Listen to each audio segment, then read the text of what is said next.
Good day mga boss. So right, it's me again, Boss Dodds. So ang vlog natin for today, so yan, on the click, palitan natin ng fuel filter. Paano ba magpalit ng fuel filter? So yan, pagod na ako dyan. So short video muna tayo mga boss. Itong ano na to, vlog na to, para lang ito sa mga hindi pa nakakaalam. So alam ko karamihan alam na to, pero itong video na to para lang ito sa mga hindi pa nakakaalam. So, una, syempre, kuha tayo ng T-Rinse na G's. Yan, tanggalin natin yung 4 na G's. Yan.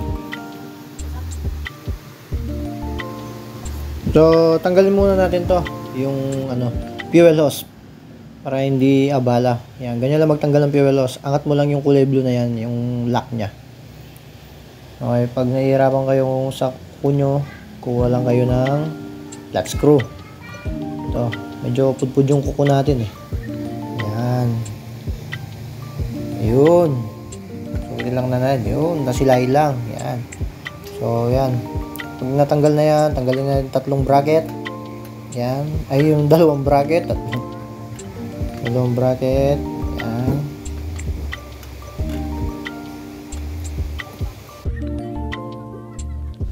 So, may tape pa dito. It means, hindi pa napalitan ng fuel filter. So pagtatanggal yan, pindutin mo lang yan sa lock, tapos hihilahin mo yan, dahan-dahan lang yan. Tapos yan, hugutin na natin dahan-dahan.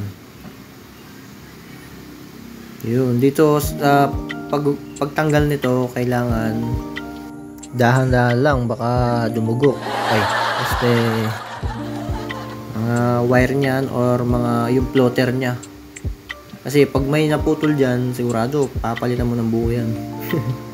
So yan, tanggalin mo muna yung filter, yung ulo ng filter. Yan, tanggal. Yan, tsaga-tsaga lang, ikutin mo lang yan.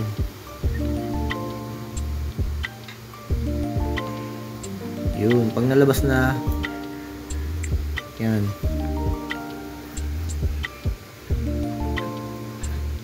yun, ikot-ikutin mo lang mga boss. So dahan-dahan lang mga boss, huwag mong pweperasahin ha.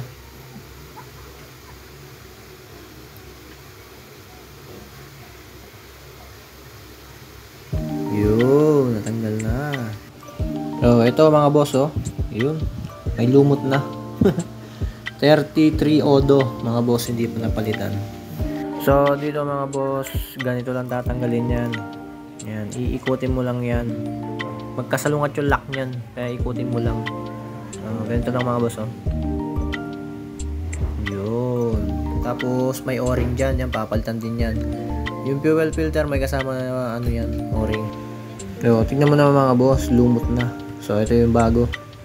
Yan, 33 odo yan mga boss, kaya ugaliin natin magpalit ng yung fuel filter every 20,000 mga boss, mas maganda. Okay, lagay na natin. So dito mga boss, yan, salungat lang yung lock nyo mga boss, iikutin mo lang ulit. So ganito lang mga boss, no? Yun. Yan, ganyan lang. Tapos lalagay na natin. Yan, dito mga boss, yan, ganito lang. Unahin muna natin floater nya. Yan, ikot-ikutin mo lang. Yan, tapos yung filter. Yun. Pasok mo na yung filter. O, yun na mga boss, mas madali pang ibalik kaysa sa tanggalin. Yan. Tapos yung o-ring, huwag mong kakalimutan, ilapat mo lang yan yung o-ring. Yun. So pag nakalapat na, kailangan di siya nakaangat, lagay na yung 2 bracket. Yan. So subukan natin mga boss kung aandar. Siyempre bago natin balik sa customer, kailangan pa-andarin muna natin. Okay.